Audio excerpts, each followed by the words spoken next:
En el relato que estuvimos estudiando la semana anterior, nuestro Señor Jesucristo había estado en la región de Gadara.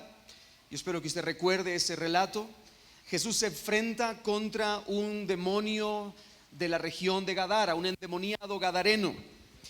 Pero él no se enfrenta contra él como quien tiene temor, sino que Jesús libera con poder y con autoridad a ese endemoniado que no tenía un demonio, tenía una legión entera de espíritus del mal dentro de sí mismo. Y este hombre, como lo vimos la semana anterior, este hombre terminó siendo de un endemoniado terrible a un evangelista agradecido. ¿Se recuerda usted esa historia? Pero en medio de ese alboroto en la región de Gadara, Jesús fue echado de la región. Las personas de aquella región no les importaba, no querían a Jesús, no lo querían recibir en sus contornos, así que lo echan fuera de la región de Gadara. Y entonces Jesús, montándose en la barca, volvió de nuevo a la región de Capernaum. Y es allí donde nos encontramos con nuestro texto esta mañana. Allí una multitud de personas, dice nuestro texto, que lo estaba esperando. Había una multitud del otro lado, en la región de Capernaum, que estaba esperando a Jesús. Pero en medio de esta multitud, hermanos, había dos personas que deseaban con ansias ver a Jesús.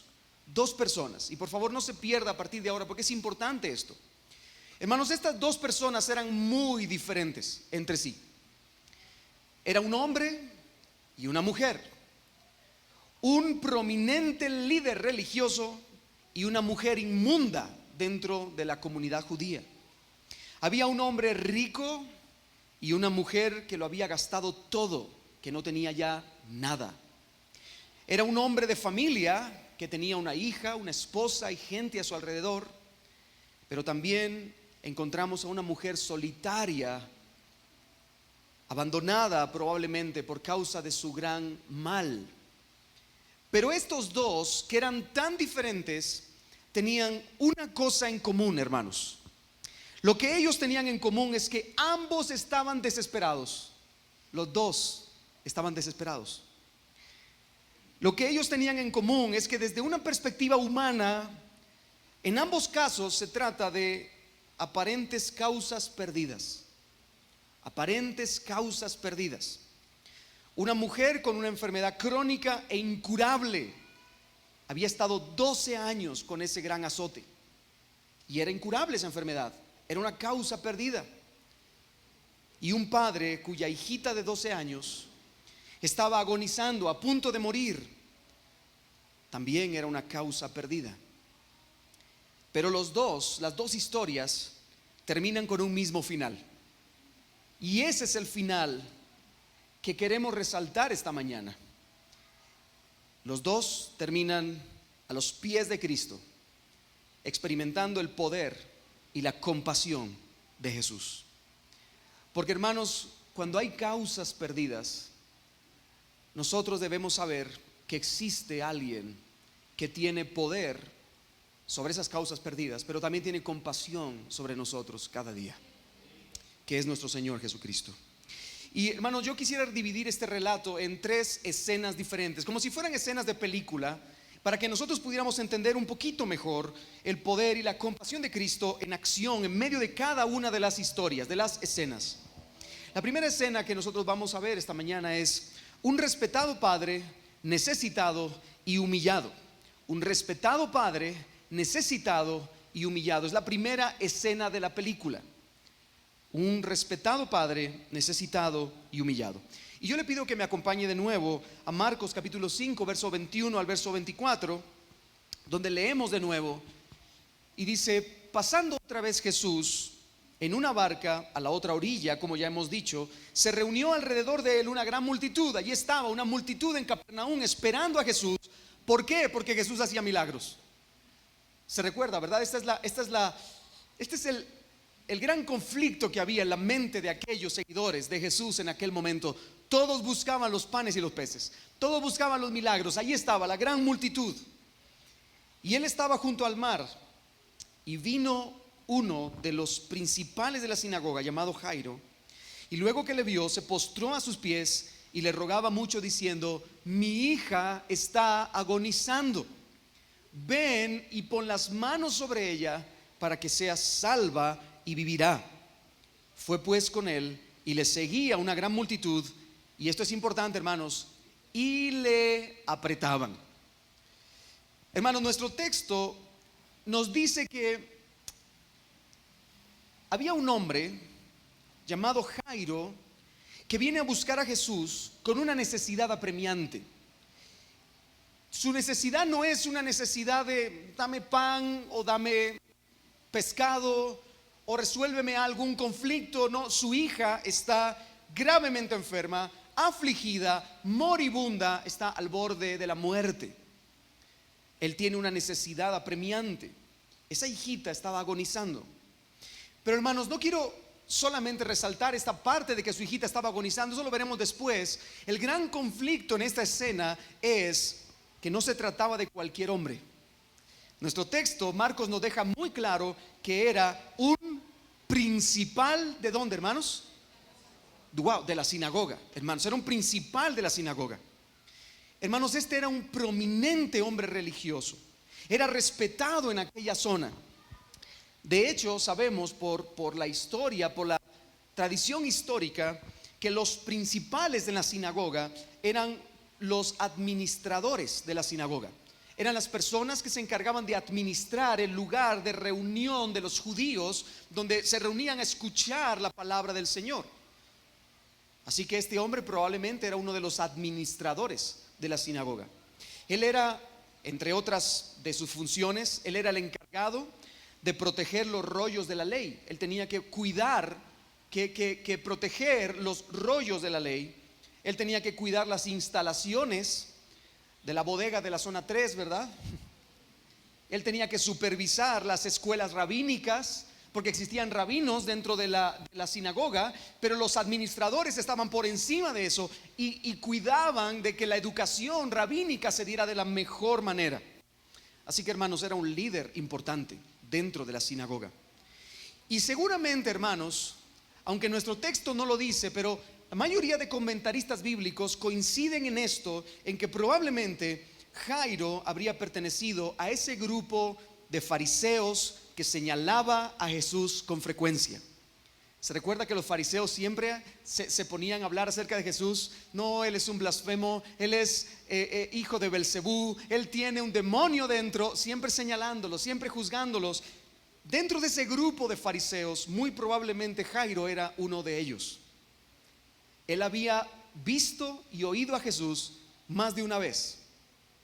Él pudo incluso haber presenciado varios milagros con sus propios ojos, porque dice que cuando aquellos 4 amigos rompieron el techo y bajaron al paralítico hacia el lugar donde estaba Jesús, allí en medio habían fariseos de la sinagoga de Capernaum. Así que probablemente este hombre quizá había presenciado más de algún milagro. Razón por la cual, hermanos, ahora y con todo pronóstico, se dispone a buscar a Jesús por una razón muy particular. Y hermanos, yo no quiero que usted se pierda en esto, porque es importantísimo ver cómo el orden de valores de aquella persona cambió de la noche a la mañana por una necesidad. Y eso es interesante, nos pasa a nosotros también, ¿no es cierto, hermanos? El orden de nuestros valores muchas veces cambia cuando nos enfrentamos a una necesidad. Pero nuestro texto dice que esa razón particular por la que Jairo viene es que su hijita estaba agonizando. Pero, hermanos, a mí me llama profundamente la atención que nuestro texto dice que cuando Jairo le vio, se postró a sus pies y le rogaba. ¿Se da cuenta el texto?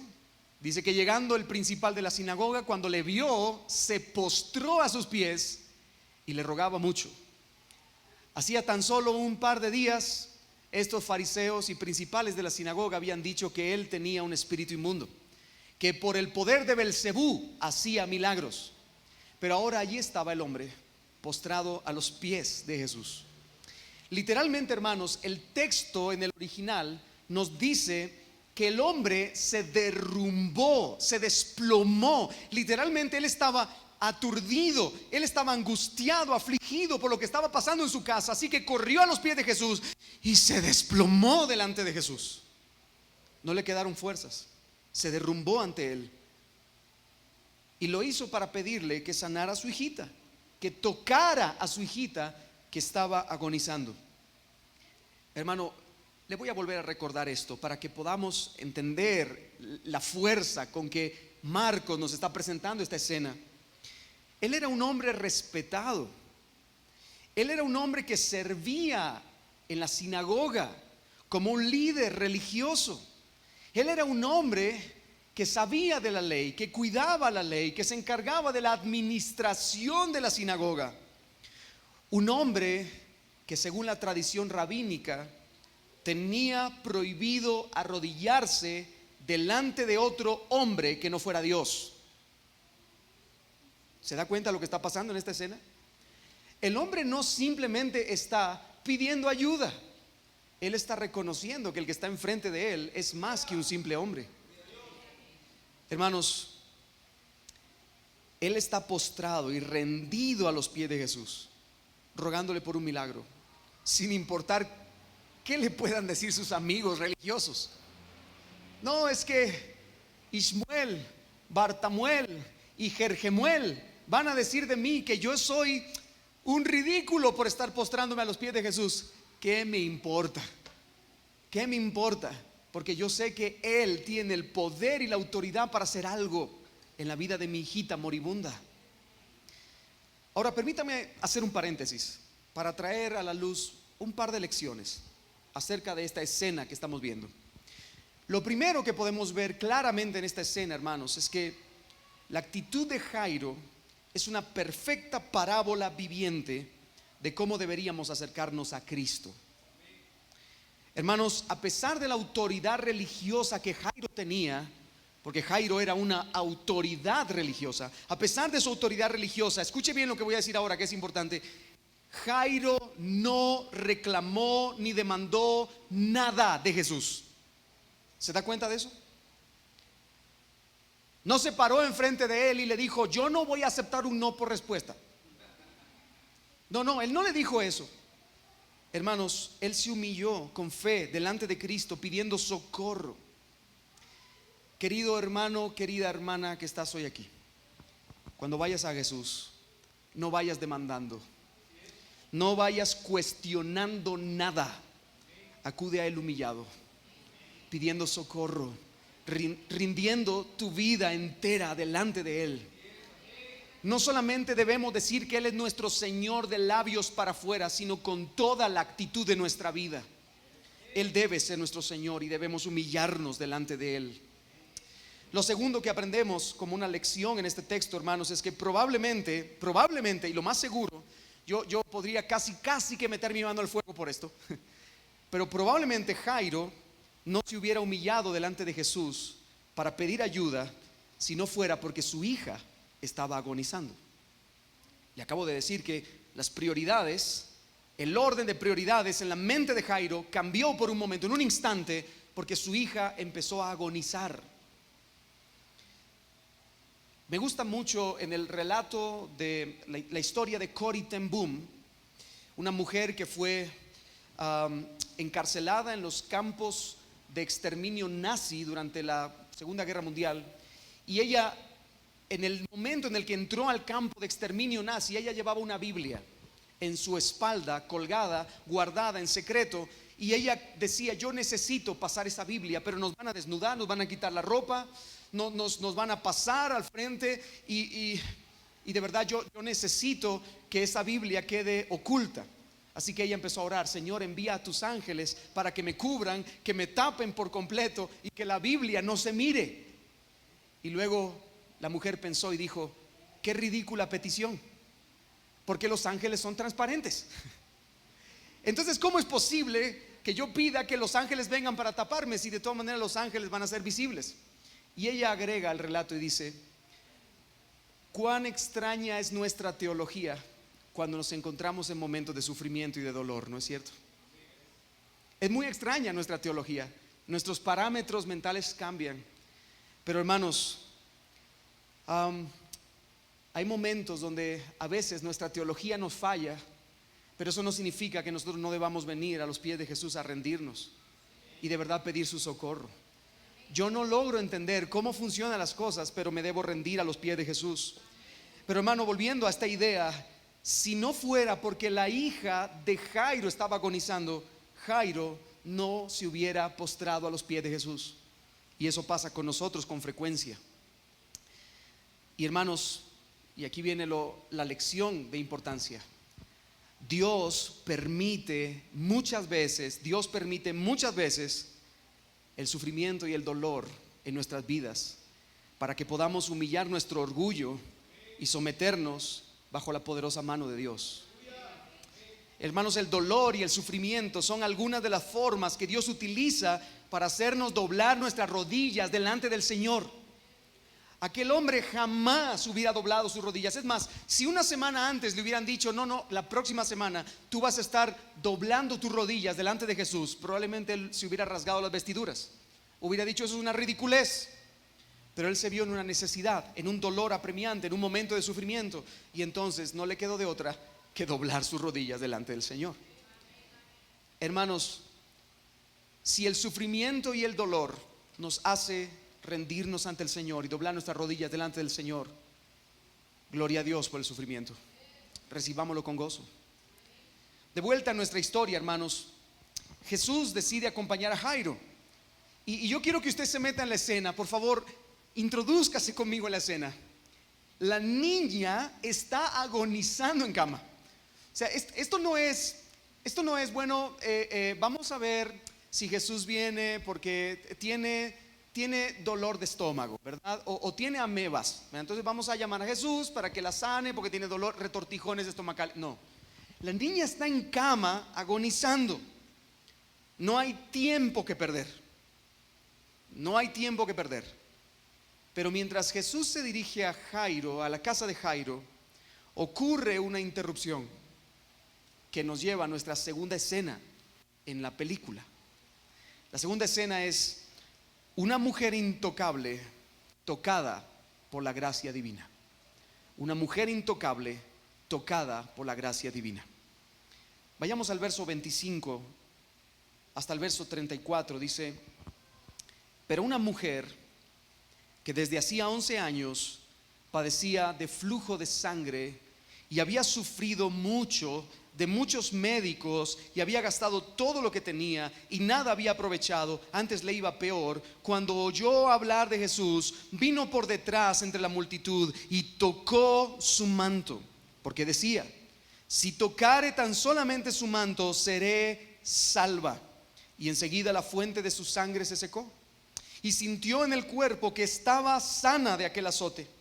Luego Jesús, conociendo en sí mismo el poder que había salido de él, volviéndose a la multitud, dijo: ¿quién ha tocado mis vestidos? Sus discípulos le dijeron: ves que la multitud te aprieta y dices: ¿quién me ha tocado? Pero él miraba alrededor para ver quién había hecho esto. Entonces la mujer, temiendo y temblando, sabiendo lo que en ella había sido hecho, vino y se postró delante de él y le dijo toda la verdad. Y él le dijo: hija, tu fe te ha hecho salva, ve en paz y queda sana de tu azote. Hermanos, ahora Marcos, en esta segunda escena, Marcos nos presenta a una mujer que durante 12 años, vuelvo a repetir esto, hermano, amadas hermanas, mujeres que hay aquí hoy presentes, durante 12 años había estado sufriendo de hemorragias menstruales constantes, de flujo de sangre ininterminable. Hermana querida, qué difícil es una vez al mes cuando viene Andrés, ¿verdad? ¿No es cierto? ¿Se puede imaginar usted 12 años de manera continua, ininterrumpida, de hemorragias menstruales? 12 años. Hermanos, médicamente, esta mujer estaría cansada y fatigada por la severa anemia que esta hemorragia había provocado, seguramente. 12 años con flujo constante de sangre. Además, con toda seguridad, mentalmente esta mujer se encontraba agotada, ya que nuestro texto nos dice que había experimentado mucho sufrimiento en manos de distintos médicos. Dice el texto, y había sufrido mucho de muchos médicos. No sabemos cómo había sufrido, no sabemos de qué manera, no sabemos qué estudios o qué cosa le habían hecho a aquella mujer, pero nos dice que había sufrido. Ella estaba mentalmente agotada. Y por si fuera poco, hermanos, ella estaba económicamente en quiebra. Había gastado todo lo que tenía en distintos tratamientos, como nos dice nuestro texto. Y había gastado todo lo que tenía y nada había aprovechado. Antes le iba peor. ¿Entra usted en la escena? Qué complicado, ¿no es cierto? Nada había funcionado. Todo le iba peor. Ahora, hermanos, esto no quiere decir que los médicos de la época fueran terribles.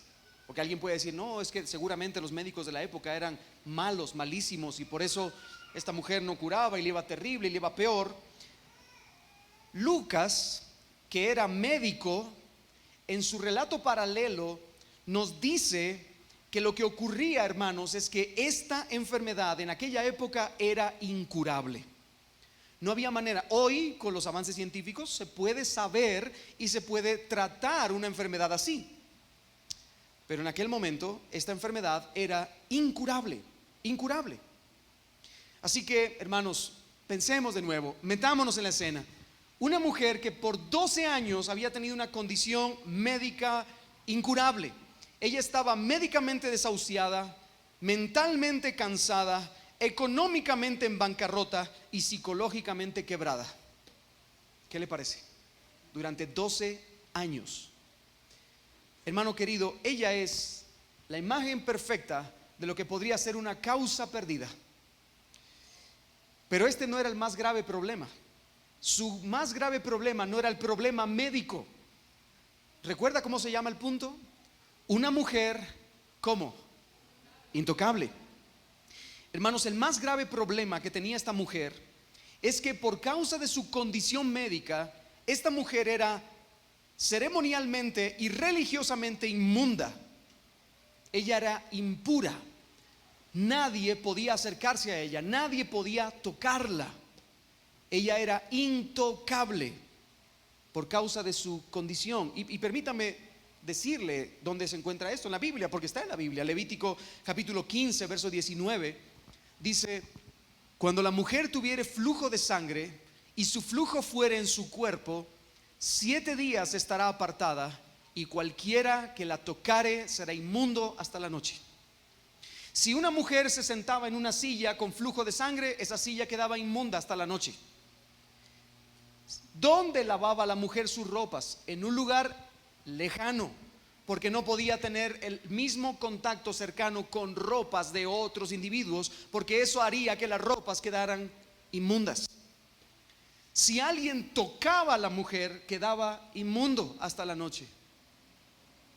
Y hermanos, por su inmundicia e impureza, una mujer con flujo de sangre no podía acercarse al templo. Era prohibido. Estaba en contra de la ley. Por lo tanto, si una persona no puede acercarse al templo en aquel lugar, no tenía la capacidad de sacrificar o de hacer sacrificios delante de Dios, ¿no es cierto? Porque ¿a qué iban al templo en aquella época, hermanos? A hacer sacrificios de expiación por el pecado. Por lo tanto, hermanos, esta mujer estaba excluida del pueblo, excluida de la religión y excluida de la salvación de Dios hacia el pueblo. Esta mujer era inmunda, intocable, era una paria para la sociedad.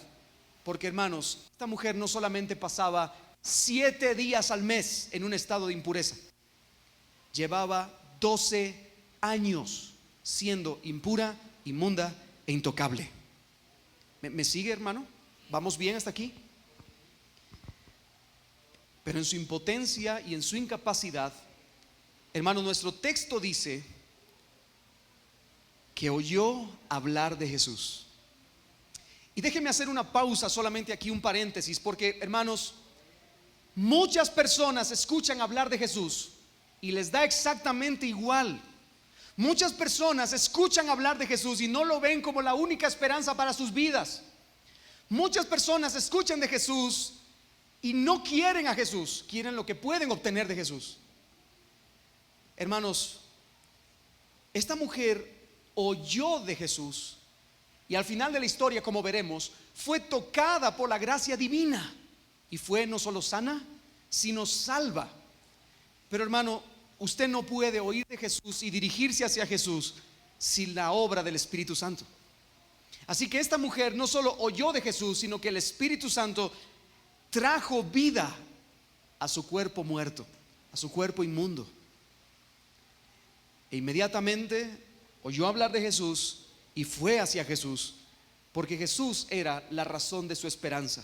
La única esperanza posible estaba en Jesús.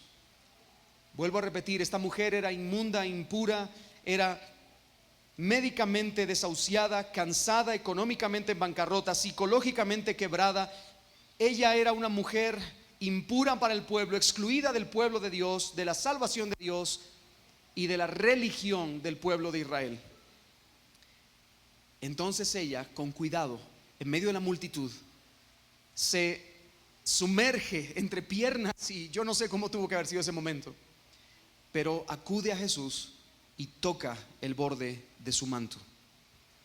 Hermanos, esta mujer creía que el poder de Cristo para sanar era tan asombroso que aún el mero contacto con sus ropas produciría una cura instantánea y completa. Y eso fue lo que ocurrió, porque nuestro texto nos dice literalmente que cuando ella tocó el borde de su manto, ella quedó, dice nuestro texto, completamente curada. ¿Se da cuenta, hermano, de esto? Ella quedó completamente curada en ese momento al tocar el borde del manto de Jesús. Y por supuesto, ahora entonces vendría la típica canción, ¿verdad? Si tan solo tocar el borde de su manto, ¿verdad? Pero no es así, porque no se trata de un acto místico. La mujer no fue sana por tocar el borde del manto de Jesús. La fe de esta mujer y obviamente su teología estaba lejos de ser perfecta. Pero hermanos, el Señor bondadosamente la recompensó por su gracia, quitándole ese terrible azote. Porque así es el Señor. El Señor a veces en nuestra debilidad, en nuestra incapacidad, aún en nuestra teología incorrecta, en muchas ocasiones nos salva, nos redime por su gracia y para su gloria. Así que aquí tenemos a una mujer sanada milagrosamente por la gracia divina a través de la fe. Jesús, ya no hay más tiempo que perder. Vamos a casa de Jairo. Deja a la mujer ahí. Vamos a casa de Jairo, porque es importante. La niña está agonizando. Vamos a casa de Jairo. Pero hermanos, Jesús podría haber continuado su camino, podía haber continuado hacia la casa de Jairo, pero él se detiene y hace una pregunta. Hermanos, ¿qué pregunta Jesús? ¿Quién me ha tocado? Se recuerda que cuando salieron de la orilla del lago de Capernaum hacia la casa de Jairo, había una gran multitud que le seguía. ¿Y qué dice el texto que hacía la multitud? Le apretaba. Y Jesús pregunta, ¿quién me ha tocado? Yo quiero que te pongas por un momento en el lugar de los discípulos de Jesús. Póngase usted, hermano, en el lugar de los discípulos de Cristo. Ellos van de camino, piénselo, por un momento, piénselo. Su maestro es el que dice ser el Mesías esperado, el Rey glorioso que viene para traer un reino divino. Él va a implantar su reino. Y obviamente los discípulos todavía ni siquiera sabían qué tipo de reino era ese reino. Así que ellos estaban esperando cuando Cristo iba a despegar con gloria, con autoridad en medio del mundo religioso para cambiar la situación. Hermanos, esta es una buena posibilidad. Esta es una buena posibilidad. Porque Jairo, un principal de la sinagoga, de los religiosos del pueblo, ha llegado con Jesús para pedirle que sane a su hijita. Hermano, ¿se puede imaginar la popularidad que generaría esto para el ministerio de Jesús? Ahí estaba Pedro. Vamos, maestro, vamos, lleguemos a la casa de Jairo, sana a la hija, levántala y verás como mañana predicas en la sinagoga. Ya verás. te van a invitar a predicar. Vamos, o sea, el culto en Jerusalén lo vas a oficiar tú, Jesús. Va a ser increíble. ¿Se imagina usted eso? Pero ¿y qué pasa por todo lo contrario? ¿Y qué pasa si falla? ¿Y qué pasa si nos tardamos y la niña que está agonizando se muere? Piense usted ser uno de esos discípulos. Hermano, qué apuro, ¿no? ¿No es cierto? Qué apuro. Usted va acelerado en el corazón. Pero ahora póngase también en el lugar de Jairo. Jairo es un padre angustiado porque su hija está agonizando, hermano. No hay tiempo que perder. Su hija está agonizando. ¿Alguno de ustedes ha sentido, los que son padres, han sentido un momento de impotencia cuando alguno de sus hijos está terriblemente enfermo? Usted no sabe qué hacer, no sabe a dónde acudir, y de pronto le dicen, no, vaya con ese médico, y usted va con el médico y llega al lugar y se sienta y se da cuenta que hay una cola de 20 personas delante. Y usted dice, ojalá les dé a todos diarrea y se tengan que ir a casa ahorita. Señor, dales prisa, por favor, que el médico se apure. Y el médico no se apura. Bueno, pues esa misma angustia tuvo que haber experimentado Jairo. Hermanos, Jesús hace una pausa y le pregunta a la multitud, ¿quién me ha tocado? Creo que es normal, y yo creo que nosotros también lo hubiéramos hecho, pero creo que es normal, y vea el texto de nuevo, que los discípulos le responden a Jesús, Jesús, ¿ves que la multitud te aprieta y tú estás preguntando quién me ha tocado? Ellos estaban como un poquito indignados, ¿no es cierto? Apúrate, maestro, que la niña se muere. Y tú te detienes a preguntar quién te ha tocado. Por cierto, debo agregar algo. Esto revela, hermanos, una falta de entendimiento de parte de los discípulos, pero también una falta de respeto y reverencia delante de Cristo. Porque aun si Cristo se hubiera tardado 4 días en llegar a la casa de Jairo, hermanos, Cristo sigue siendo el rey y uno tiene que someterse a lo que él demanda. Pero ellos contradicen a Jesús. ¿Qué estás preguntando tú? ¿Ves que la multitud te aprieta? Estás preguntando, no hombre, vámonos ya, vámonos de aquí. Hermanos, Jesús no se inquieta, no se estremece, ni se enoja, ni responde contrario a los discípulos, sino que nuestro texto dice que él miraba alrededor para ver quién había hecho esto. ¿Se da cuenta el texto? Él miraba alrededor, él estaba, no se preocupaba ni de Jairo. Jairo estaba parqueado aquí, pongámosle pausa. Los discípulos estaban enfadados, dejémoslos ahí enfadados, pero él estaba buscando, ¿dónde está la persona que me ha tocado?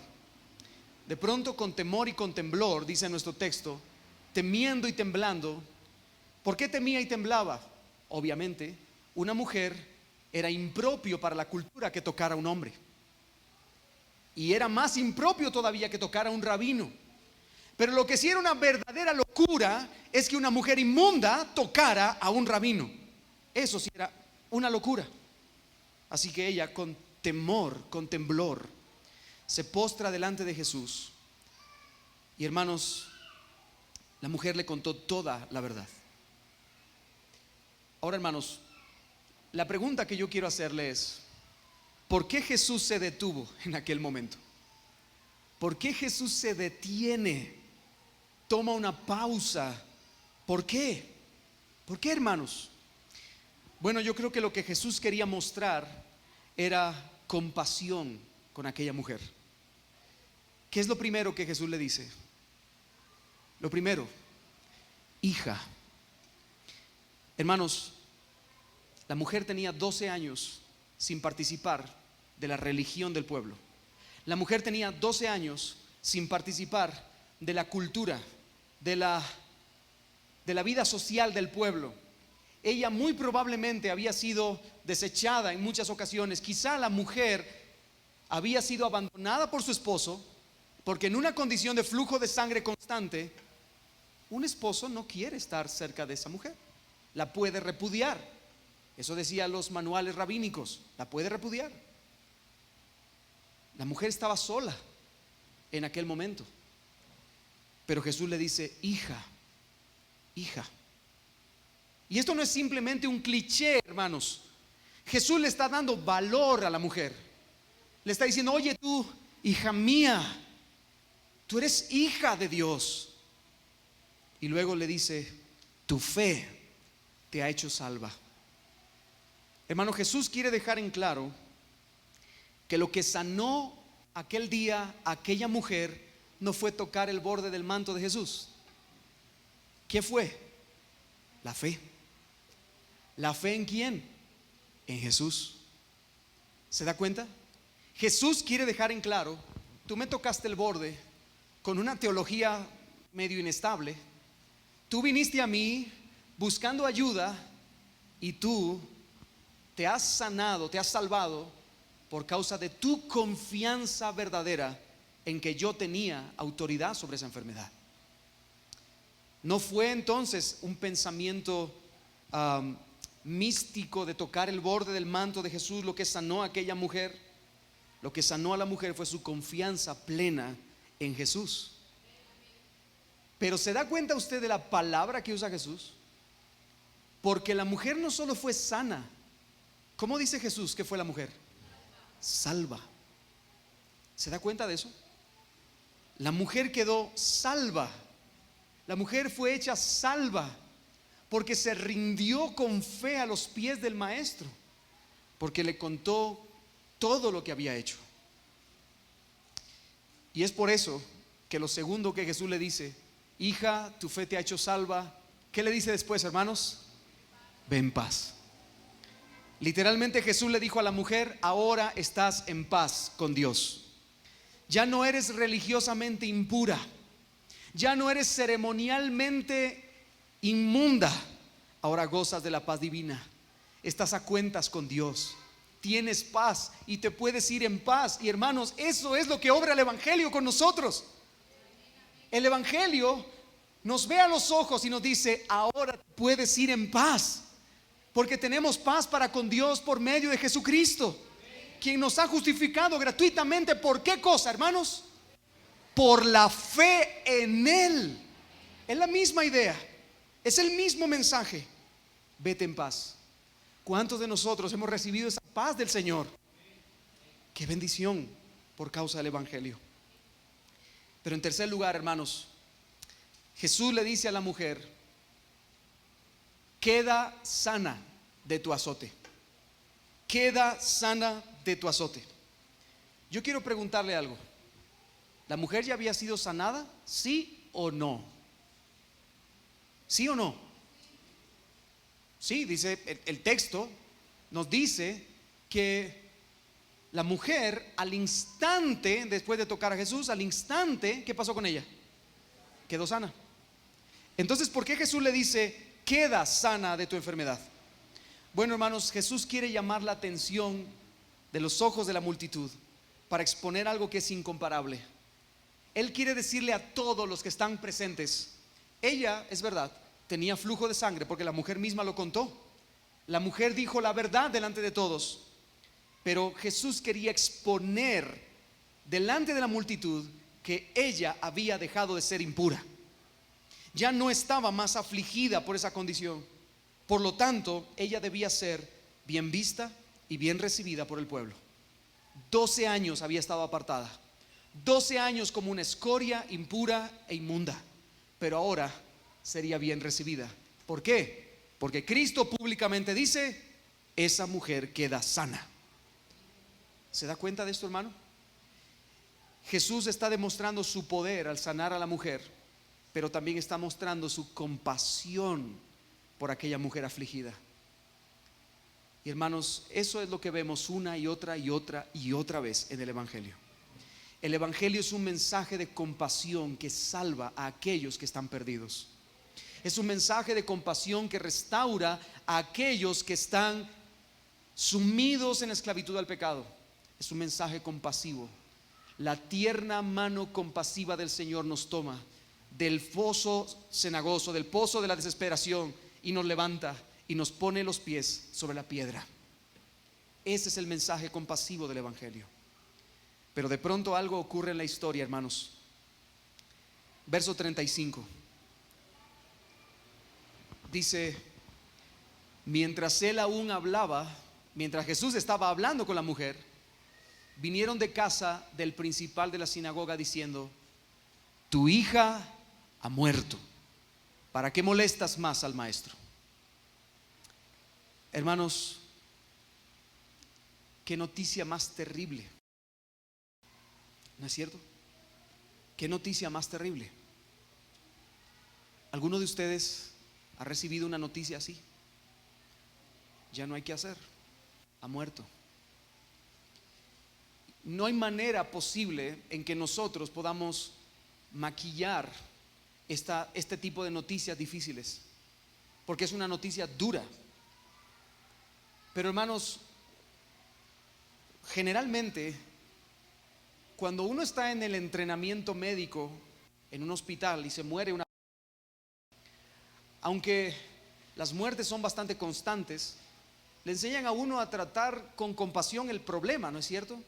A decir a la persona: bueno, hicimos todo lo que pudimos, pero se escapó de nuestras manos y pues falleció. Uno trata con compasión ese tipo de situaciones, ¿no es cierto? Pero mire qué trago más amargo este, hermano. Porque Jairo está así: vamos, Jesús, sí, que se sane, ya se sanó, ¿verdad? Ya, ¿qué más vas a hacer, verdad? Ya te dijo que ella era. Vamos, venga, Jesús, vamos. Y de pronto vienen de la casa y sin anestesia, hermano: tu hija ha muerto. ¿Se da cuenta de esto? Tu hija ha muerto. Y encima le dicen: ¿para qué molestas más al maestro? ¿Sabe qué significa esa frase? Deja ya de ser una molestia, hombre. Tu hija ya se murió, deja ya de ser una molestia. Qué falta de compasión, ¿no es verdad? Yo me puedo imaginar que Jairo se derrumbó en ese momento. Me puedo imaginar que su mente se colapsó, ya no le quedó ningún tipo de pensamiento positivo, ni bueno, ni fe. ¿Qué fe ni qué 8 cuartos? Ya se murió. Pero con majestuosa calma, hermanos, Jesús le responde lo siguiente, verso 36. Pero Jesús, luego que oyó lo que se decía, dijo al principal de la sinagoga: no temas, cree solamente. Hermano, Jesús con majestuosa calma le dice a Jairo: Jairo, cuando viniste a verme, tú tenías algo de fe. Cuando viniste a verme, doblaste tus rodillas delante de mí porque pensabas que yo podía hacer un milagro. Y cuando viste a esta mujer incurable de 12 años siendo sanada por mi poder, tu fe tuvo que ser ayudada, no disminuida. Así que no la dejes, sigue creyendo, no tengas miedo, cree solamente. Era más fácil para Jairo confiar en el Señor mientras su hija todavía estaba con vida, ¿no es verdad? Era más fácil para Jairo confiar en el Señor mientras Jesús se dirigía con él a su casa. Era más fácil. Lo mismo nos pasa a nosotros. Es más fácil confiar en el Señor cuando vemos que hay dinero en el banco todavía. Es más fácil confiar en el Señor cuando vemos que la posición en la que estamos en nuestra empresa va creciendo. Es más fácil confiar en el Señor cuando nuestros hijos no están enfermos. Es más fácil confiar en el Señor cuando nada parece perdido. Pero cuando todo parece perdido, cuando Jesús se detuvo a sanar a esa mujer y cuando su amigo, inconsciente y sin anestesia, llegó con malas noticias, Jairo estuvo a punto de perder su fe. ¿Por qué? Porque tuvo temor. Y Jesús lo intuyó. Por eso le dijo: no temas. Porque el hombre se llenó de temor, se llenó de frustración. Hermano, en medio de las tribulaciones, en medio del sufrimiento, en medio del dolor que todos nosotros pasamos, porque eso es una realidad. Todos nosotros pasamos por momentos de desesperación. Todos nosotros pasamos por momentos de sufrimiento, pasamos por momentos de dolor, pasamos por momentos de desesperanza, todos nosotros. Y cuando pasamos por esos momentos, no es fácil confiar en el Señor. No es fácil descansar en el Señor. ¿Sabe lo que es fácil? Llenarse de miedo. ¿Es verdad o no es verdad? Es fácil llenarse de miedo, de temor. El temor llena nuestro corazón. Pero hermano, hay una forma de repeler, hay una forma de no llenarnos de temor en medio de la vida, en medio del sufrimiento y del dolor. Y esta es sencilla: creyendo. Porque Jesús le dice: no temas, cree solamente. Creyendo y descansando firmemente en Dios por medio de Cristo. Hermanos, nosotros no podemos ver el final de la historia. Nosotros no podemos ver cómo van a terminar las circunstancias de dolor y de sufrimiento. Pero hermanos, lo que sí debemos estar seguros es que Dios está obrando de acuerdo a su perfecto plan, y que Él es un Dios soberano, y que Él tiene el control. ¿Y qué debo hacer yo delante de ese Dios soberano que Él tiene el control? ¿Qué debo hacer yo, hermanos?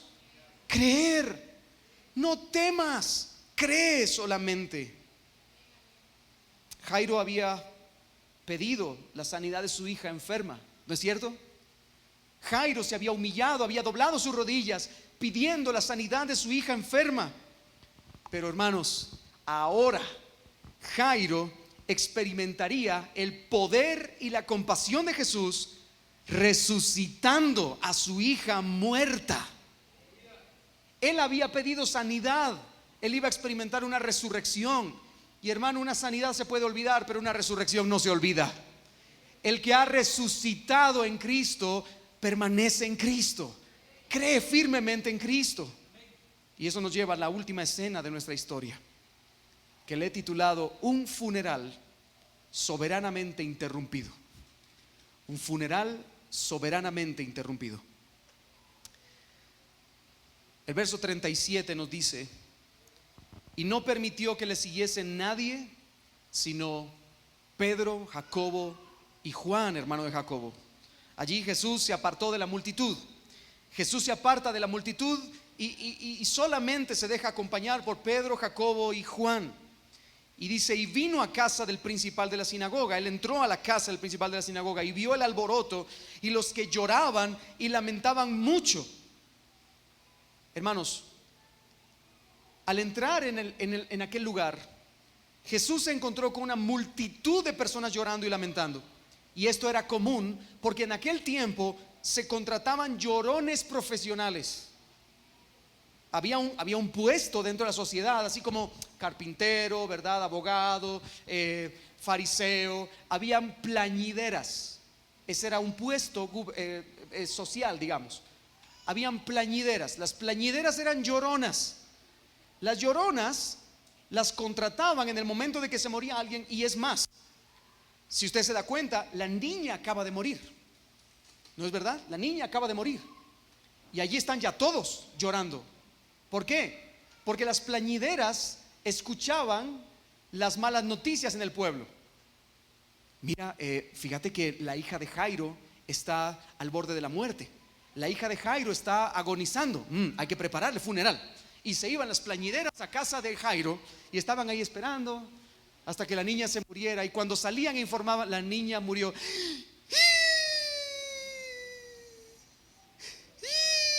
¿Verdad? Llorando y pidiendo el dinero, por supuesto. Esa era la función.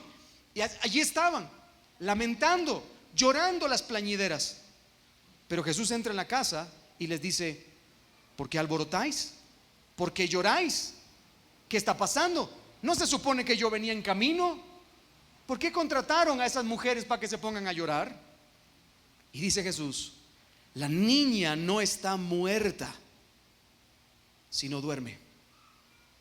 Y los que estaban con él, y se burlaban de él, mas él, echando fuera a todos, tomó al padre y la madre de la niña y los que estaban con él y entró a donde estaba la niña. Hermanos, en un segundo, estas plañideras pasaron de llorar a carcajearse de lo que Jesús estaba diciendo. Se da cuenta de lo que está pasando, ¿verdad?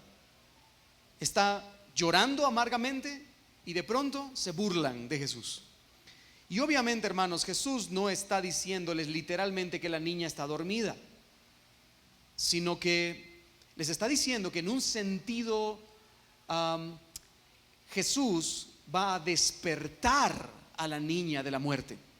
Y eso se ha repetido muchas veces en los relatos bíblicos. Vemos como Lázaro duerme y entonces Jesús va y lo saca de la tumba. Llevaba 4 días allí, dormido, muerto. Era una expresión común, pero ellos se rieron. Pero ellos los deja atrás, entra en la habitación y, hermanos, con poder y con compasión, se acerca a la niña. Y, hermanos, ¿qué dice que pasó allí en ese momento? Dice que se acercó a la niña y entró donde estaba la niña. ¿Y qué hizo Jesús después? Tomando la mano de la niña. Hermanos, que un rabino tocara a un muerto era un motivo de inmundicia para él durante todo el día.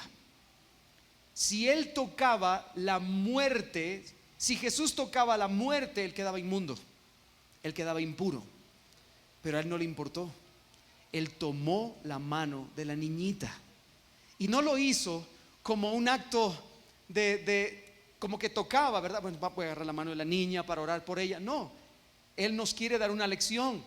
La lección es que él está dispuesto a tocar la inmundicia por compasión. Así que él toma la mano de la niña y le dice: Talita. Talita significa niñita mía. Es como si Jesús le hubiera dicho: mi amor, mi princesa, mi niñita pequeña. Eso es lo que le estaba diciendo Jesús. Hermano, yo soy hombre, pero me hubiera encantado escuchar esas palabras de Jesús. Me hubiera encantado que Jesús me las dijera a mí.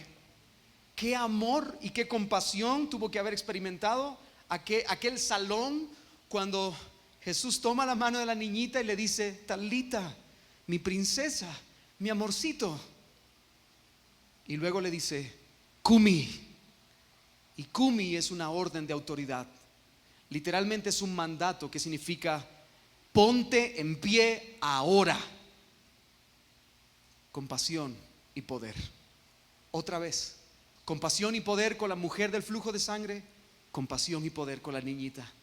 La toma y le dice: mi princesa, mi amorcito, te ordeno que te pongas de pie ahora. Y, hermano, yo quiero hacer una observación que ya la he hecho en muchas ocasiones y la vuelvo a repetir de nuevo. Cuando nosotros leemos este tipo de versículos, cuando leemos este tipo de textos, hermanos, nosotros le restamos importancia a las historias, ¿verdad? Jesús detuvo la tempestad, amén, gloria a Dios, ¿verdad? Jesús sanó a un leproso, amén, gloria a Dios. Jesús levantó un paralítico, amén, gloria a Dios. Le restamos importancia. Son tan conocidas estas historias. A ver, levánteme la mano, por favor, aquel que nunca, jamás, antes del día de hoy, nunca había leído, oído o escuchado esta historia. Levante la mano el que nunca antes la había visto. Ah, ¿verdad? Todos la hemos escuchado. El problema es que en la familiaridad muchas veces le perdemos la importancia, la intención del texto. Hermanos, entendamos esto.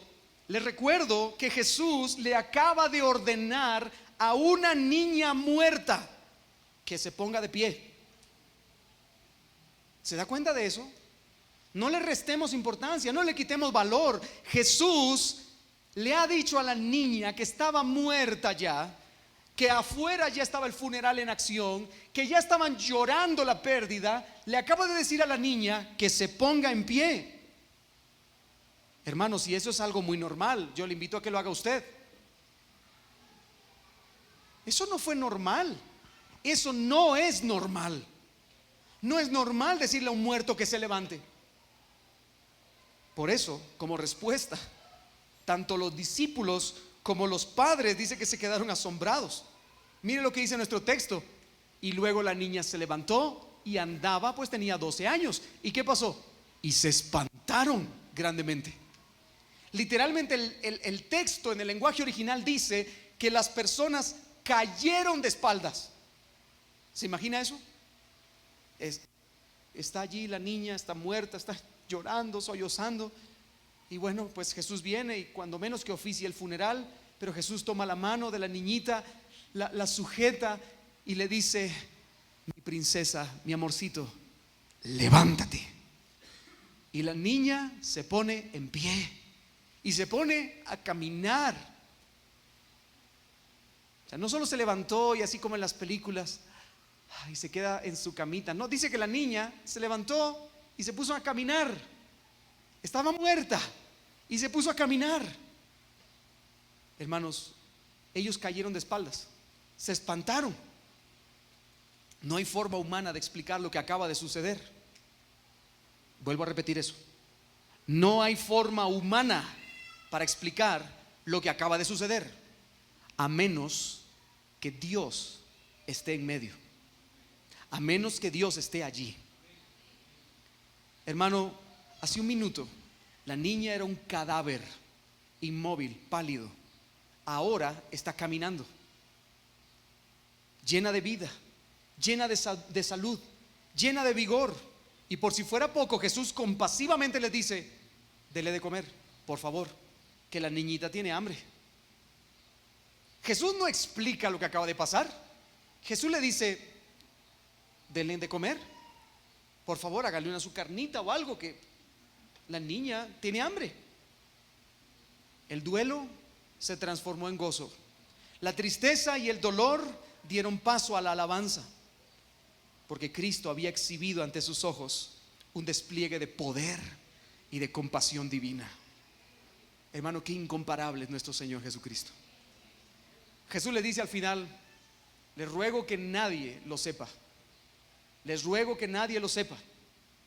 Pero hermano, yo dudo que eso haya pasado, porque en el momento en el que la niña salió de su cuarto caminando para ir a comer, todos los que estaban en el funeral llorando se tuvieron que haber quedado atónitos. ¿Quién es esa niña? Porque recuérdense que eran pagados, ¿no? Entonces no conocían a la niña. Y esa niña que está comiendo tanto, ¿quién es? Bueno, es la niña por la que vinimos al funeral. ¿Cómo? ¿Qué pasó? Jesús entró, la tomó de la mano, le dijo que se levantara y se levantó. Hermano, Jesús exhibió su gran poder y su compasión allí, como Dios encarnado. En estas dos historias, hermanos, y ya voy a cerrar con esto, en estas dos historias hemos visto dos casos sin esperanza, dos causas perdidas que fueron cambiadas radicalmente por el poder y la compasión de Cristo. Cristo nos demuestra de nuevo que Él es el que tiene todo el control sobre todo y sobre todos, incluso sobre las causas perdidas. ¿Escuchó bien, hermano? Se monta a la barca, pasan al otro lado, una gran tormenta. Cristo trae calma porque Él gobierna aún la naturaleza. Llegan al otro lado, hay un endemoniado que tiene 2000 demonios dentro, y Cristo, con poder y autoridad, libera a ese endemoniado y lo manda como un evangelista, porque Él tiene poder y autoridad sobre los espíritus inmundos. Después vuelve a tomar la barca y pasa para el otro lado y se encuentra a una mujer con flujo de sangre desde hace 12 años que está perdida, es una causa perdida. Y Jesús, con poder y compasión, la sana. Después llega a casa de Jairo y en vez de producir un milagro, en vez de sanar a aquella niña, la resucita con poder y con compasión. Porque Jesús, hermanos, tiene todo el poder y todo el control sobre todo y sobre todos, incluso sobre las causas perdidas. Hermano querido, permítame decirle algo, y lo digo, por favor, no se pierda por un momento, porque voy a tratar de decir algo y voy a tratar de ser equilibrado en esto. Hermano, puede ser que la enfermedad crónica de uno de nuestros hijos, que un matrimonio destruido o al borde de la destrucción, puede ser que una enfermedad incurable, puede ser que un problema económico que parece no tener final, puede ser que un vicio que se ha apoderado de nuestra vida o de la vida de nuestros hijos, puede ser que incluso un terrible pecado esté batallando contra nosotros a diario, y todo eso nos haya derrumbado, nos haya hecho perder la esperanza, nos haya hecho ver que parece como que todo está perdido. Hermanos, si eso ha ocurrido contigo, yo hoy quiero recordarte que para nuestro Señor no existen las causas perdidas. Él tiene todo el control, Él tiene todo el poder, Él tiene toda la autoridad, y Él es el más compasivo que pueda existir en el mundo entero. Así que, querido hermano, acude a Cristo humillado, pide de su gracia, aprende a descansar en Él en medio de la tribulación y confía que Dios tiene el control de todo, hermano. Él es el que tiene el control soberano sobre todas las cosas, aún sobre las causas perdidas. Vuelvo otra vez a repetir esto: Él tiene el control de todo y de todos, aún de las causas perdidas. Y como le dije que esto tiene que ser equilibrado, permítame decirle algo más. Esto no quiere decir que Dios siempre va a rescatarnos del peligro. Eso no quiere decir eso. Esto no quiere decir que Dios me sanará de todas mis aflicciones. Eso no quiere decir que Dios me va a prosperar si estoy atravesando por un momento de dificultad económica. Eso no quiere decir que Dios vaya a traer paz cuando yo realmente estoy atravesando por un conflicto matrimonial. Puede ser que eso no ocurra ahora. Pero hermanos, lo que sí quiere decir es que Él sigue teniendo la autoridad suprema sobre todo y sobre todos, incluyendo las causas perdidas. Y por lo tanto, hermanos, nosotros no debemos poner nuestra mirada sobre las circunstancias, sino sobre aquel que tiene el control soberano sobre todo. Y eso es lo que nos hace falta. Y eso es lo que enseña esta enseñanza de hoy. Nuestra mirada no debe estar puesta sobre lo que ocurra, sino sobre aquel que tiene el control de todo lo que ocurre. Nos vaya bien o nos vaya mal, debemos aprender a descansar y a confiar en el propósito y en el plan soberano de nuestro Dios. Porque, hermanos, para nuestro Dios no hay causas perdidas, solo hay propósitos que Él utiliza para nuestro bien y para su propia gloria. Todo lo que ocurra siempre será usado para la gloria de Dios. Todo lo que pase siempre será usado para la gloria de Dios. Así que confiemos en el Señor. Vuelvo a repetir, puede ser que los conflictos no se vayan, que los problemas no desaparezcan. Puede ser que las tribulaciones pasen mucho tiempo o más bien lleve mucho tiempo en pasar. Puede ser que eso ocurra, pero mientras tanto descansemos en el Señor, porque tiene el control. Pero hay algo más en esta historia que quiero resaltar hoy.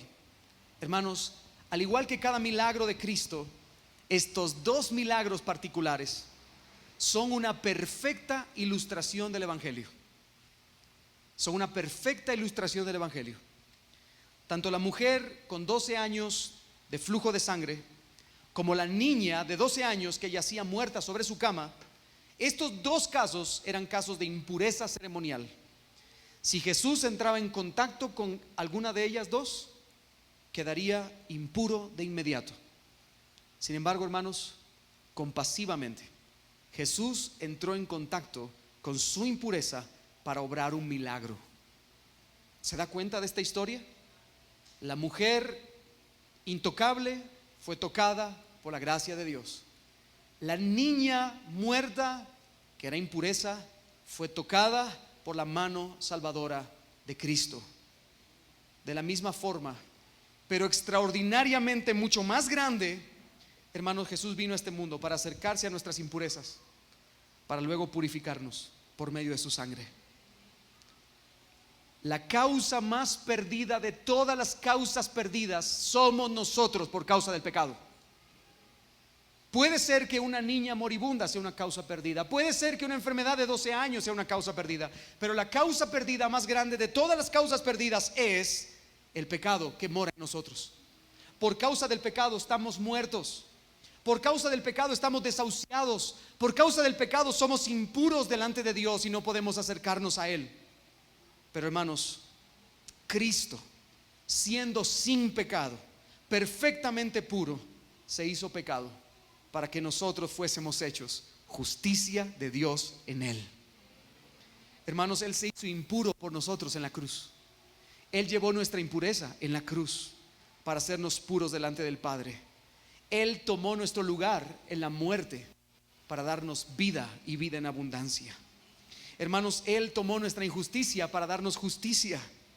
Por esa razón, hermanos, en Cristo nosotros que estábamos desesperados, en Cristo nosotros que éramos una causa perdida, nosotros ahora tenemos verdadera esperanza. Tenemos esperanza.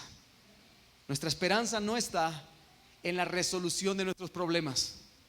Nuestra esperanza no se encuentra en que nuestra billetera esté más llena cada vez. Nuestra esperanza no está en que nuestros hijos enfermos se curen. Hermanos, nuestra esperanza está en saber que las cosas, aunque puede ser que no mejoren, al final nos llevan hacia la eternidad con Cristo.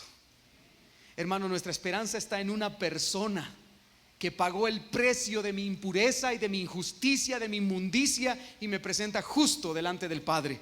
Esa es mi esperanza. Mi esperanza está en Jesús. Mi esperanza viva, radiante, encendida está en Cristo. Pase lo que pase, viva lo que viva, Él vino a esta tierra para morir por ti y por tu pecado en tu lugar, para llevarte justo delante del Padre. Así que hermanos, yo nunca me cansaré de hacer este mismo llamado. Nunca me cansaré de hacer estas mismas palabras. Hermano, pon tu mirada sobre Cristo. No necesitas otra cosa. Te va mal en las finanzas, te va mal en la salud, te va mal en el trabajo. Yo no te voy a decir que unido a Cristo te va a ir mejor, porque en este mundo tendremos aflicción. Pero tenemos una esperanza que sobrepasa cualquier cosa humana que podamos estar viendo. Hermano, Cristo vino, vivió y murió por nosotros y nos dio vida a través de su muerte. Pero además te invito a que confíes en Él, que pongas tu mirada sobre Él y que confíes en Él, porque Él es el buen pastor que murió por nosotros y nos guiará aún más allá de la muerte.